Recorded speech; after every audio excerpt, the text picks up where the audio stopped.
शेख फलक शेख, बीडमध्ये विगार मेळावा आहे, तिकडे सुद्धा मोठी गर्दी होण्याचा अंदाज व्यक्त केला जातोय.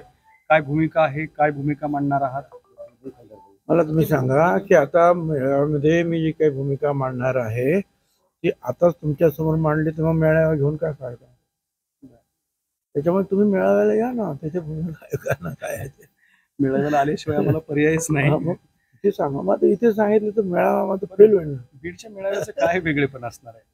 असं आहे की बीडमध्ये जे आहे जी जाळपोळ झाली, अनेकांचे जे आहे घरादारावर हल्ले करण्यात आले, हॉटेलवर हल्ले करण्यात आले, वेचून लोकांची घरं जे आहे पेटवण्यात आले, जीव धोक्यात घालण्यात आले त्या घरातल्या लोकांच्या, बायका मुलांचे, आणि पोलीस जणू काही हतबल झाले होते. पोलिसांचे रस्ते रोखले, फायर ब्रिगेडचे जे आहेत गाड्या त्यांचे रस्ते रोखण्यात आले. अतिशय पद्धतशीरपणे जे हे हमले केले गेले आणि एक रौद्र स्वरूप जे आहे या चळवळीला धारण करण्याचा प्रयत्न जो आहे करण्यात आला. यापूर्वी सुद्धा 58 मराठा समाजाचे मोर्चे निघाले होते, सगळ्यांनी त्याला पाठिंबा दिला. आम्ही सुद्धा म्हटलं ठीक आहे, त्यांचा प्रश्न आहे तो आपल्याला सोडवायला पाहिजे. त्याप्रमाणे काही आपण बिलं तयार केली, ऍक्ट तयार केले, कायदे तयार केले, अडचण निर्माण झाली. पण त्याचा अर्थ असा नाही की ताबडतोब जे आहे ते घरं पेटवावे. एक लक्षात घ्या की ओबीसी आरक्षण मिळायला सुद्धा तर वर्ष 2 वर्षात नाही मिळाला. ते पंडित नेहरूंच्या काळापासून प्रयत्न सुरू होते ते व्ही पी सिंग साहेबांपर्यंत. त्याच्यानंतर सुद्धा ते सुप्रीम कोर्टात अडकलं. तर एवढे जे 45, 40, 50 वर्ष जे आहेत आम्हाला, आणि अजूनही लढावं लागतंय, सहजासहजी नाही मिळालं. त्यामुळे तर ठीक आहे, त्याचा तुम्ही काही 5-7 वर्ष 10 वर्षामध्ये काय प्रयत्न करतात, प्रयत्न करत राहिले पाहिजे, कुठेतरी मार्ग निघेल.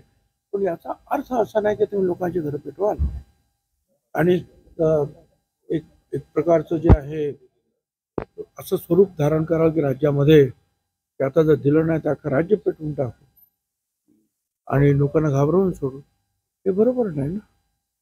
त्याच्यामुळे जे आहे की या राज्यामध्ये इतर समाजाचे लोक सुद्धा मोठ्या प्रमाणावर आहे. मराठा समाजातील लोकांना सुद्धा हे मान्य नाही आहे. मराठा समाजाचे लोक सुद्धा म्हणतात की आम्हाला वेगळं आरक्षण द्या. मराठा समाजाचे सगळे लोक म्हणत नाही की आम्हाला ओबीसी मध्येच आरक्षण द्या.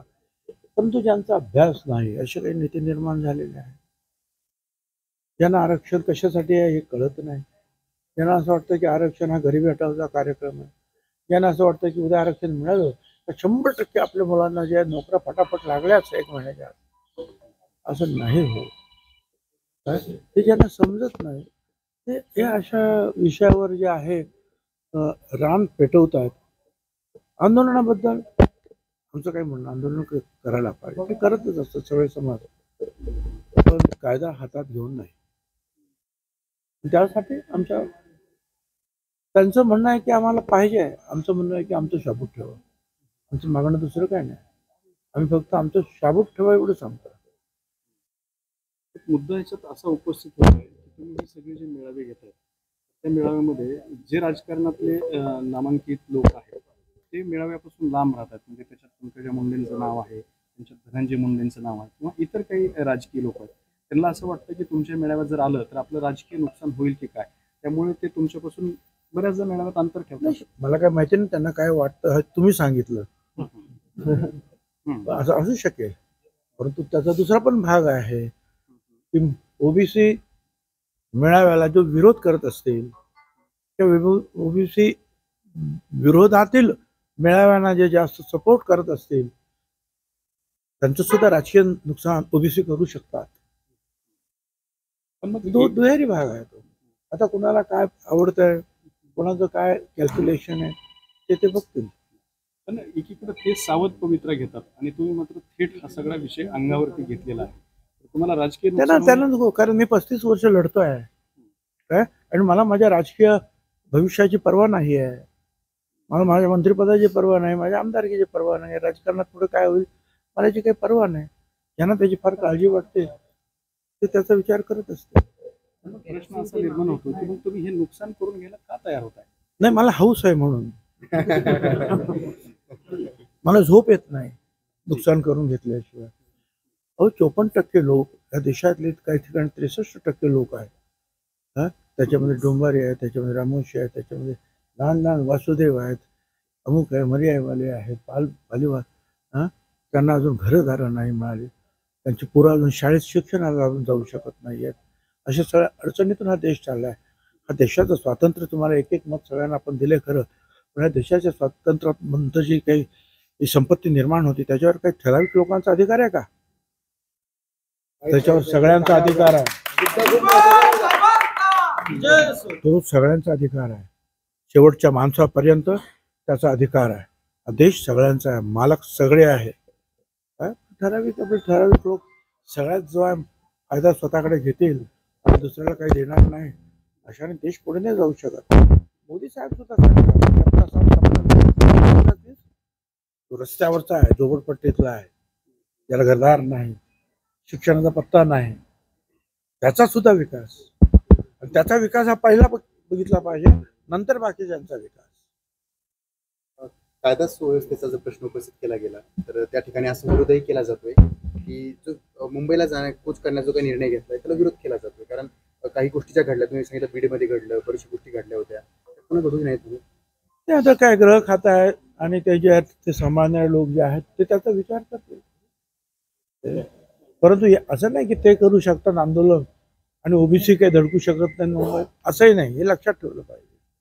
आणि जे जे लोक असा विचार करतील एकतर्फी, त्यांना मला पुढे सांगायचं की त्यांनी सुद्धा त्यांच्या राजकीय भविष्याचा विचार करायला पाहिजे. मग ती एखादी व्यक्ती असेल, एखादा पुढारी असेल किंवा पक्ष असेल, ओबीसी, दलित, आदिवासी, अल्पसंख्याक हे आज सगळे जे आहेत वाट बघताय की तुम्ही काय निर्णय घेताय आणि कुठल्या रस्त्याने जातायत, कुणावर अन्याय करतायत, याची संपूर्ण अभ्यास जी आहे ती सगळी मंडळी करतायत आणि ती 80% आहे. त्यामुळे ज्यांना पक्ष चालवायचे आहेत त्यांनी सुद्धा याचा नीट विचार करा. 20 तारखेला जरंगे मुंबईला जाणार आहे, त्याच्या संदर्भातली तयारी जी आहे तर ते सांगतायत की 3 कोटी लोक मुंबईत येणार वगैरे. कसं बघताय? आता मला सांगा, 54% ओबीसी, 20% दलित आदिवासी, 74%, 3% ब्राह्मण तर नक्की, 74%, 77%. मग जैन आहेत, शीख आहेत, अमुक आहेत, तमुक आहेत, किती टक्के झाले? 80%. राहिले किती? 20%. आता जर 12 कोटी जर लोकसंख्या असेल तर 20% म्हणजे किती झाले? 2.5 कोटी. त्याच्यामध्ये अर्धे कुणबी आहेत की नाही, ते पण म्हणजे किती झाले? आणि सगळे 1.25 कोटी लोक जे आहेत तर संपूर्ण काम धंदा रोजी रोटी सोडून मुंबईत येणार आहे त्यांचं म्हणणं आहे. त्याचं बघू, 3 कोटी येत आहेत तर 3 लाख येत आहेत, समजेल. कायदा सुव्यवस्थेचा प्रश्न निर्माण होईल, ते बघतील ना, डिपार्टमेंट आहे ते पाहायला, खाते आहे ते पाहायला, ते पाहतील काय करायचं त्याचं. तुम्ही सरकारचे प्रतिनिधी म्हणून या संदर्भात? मी नाही, मी ओबीसीचा प्रतिनिधी म्हणून तुमच्या समोर उभा आहे. सरकार बिरकार तिकडे, आज इथे मी आलोय ओबीसीचा प्रतिनिधी म्हणून आलोय, कार्यकर्ता म्हणून आलोय आणि सभा घेतोय तो कार्यकर्ता आहे. सरकार होतं जे त्यांना विचारायचं, मुख्यमंत्र्यांना विचारायचं, बाकी खूप मंत्री आहेत त्यांना विचारा सरकार काय करायचं. पण प्रश्न असा आहे, क्या केरोसिन के मामले को लेकर एक अरे भाई, केरोसिन के मामले में जो है ये नागपुर हाईकोर्ट या औरंगाबाद, मुझे नहीं, नागपुर बेंच ने जो है ऐसा एक जो है कुछ 5-6 साल पहले एक ऐसा निकाल दिया है, जजमेंट दिया है कि जो लोगों ने उज्ज्वला लिया है उसको जो है केरोसिन की जरूरत नहीं है, उनको केरोसिन नहीं देना चाहिए. हमारे पास केरोसिन बहुत है, जितना चाहिए उतना दे सकते हैं, मगर कोर्ट की वो एक लकीर जो है वो निकालने की आवश्यकता है। हम लोग कोशिश तो कर रहे हैं। बाकी हमारे आजू बाजू के दूसरे जो स्टेट्स है, राज्य है, वहाँ केरोसिन दे रहे हैं। अब महाराष्ट्र में ये दुविधा, तो हम तो चाहते हैं, हम लड़ रहे हैं केरोसिन के जो व्यापार करने वाले हैं या उसमें उस धंधे में उन लोग भी जो पार्टी होकर खड़े हो जाए कि भाई है, आज जो है मयत के ऊपर भी जो अगर लगता है केरोसिन तो नहीं मिल रहा है, ये तो हमारा भी तो दुख है, तो हम क्या करें। सर आज की सभा में मुझे नहीं पता, उनको पूछे आप, ये सवाल तो उनको पूछना चाहिए, मुझे क्या। भुजबळ साहेब, मैं तो आऊंगा, मैं तो आया हूँ। भुजबळ साहेब तुमचे बीडचे दौरे जे आहेत ते वाढलेले आहेत, त्यामुळे जरांगे बीडचे पाटील दौरे कुणी सांगितलं पाहिजे? बऱ्याचदा तुम्ही कधी सांगा ना. अहो माझे दौरे जे आहेत, पूर्वी सुद्धा लाखाची मीटिंग झालेल्याच आहेत. आता बीडचा जो अलीकडच्या ह्या 6-8 महिन्यामध्ये हा दुसराच दौरा आहे. पहिला जो आहे तो फक्त जे जाळपोळ केली, त्यांची घरं पाहिली, हॉटेल पाहिलं, आणि आता परत जात आहे तिथे सगळे. जरांगे पाटील म्हणतात की तुम्ही वारंवार बीडला जाताय, खास करून म्हणजे त्याला त्याचा अभ्यास कमी आहे.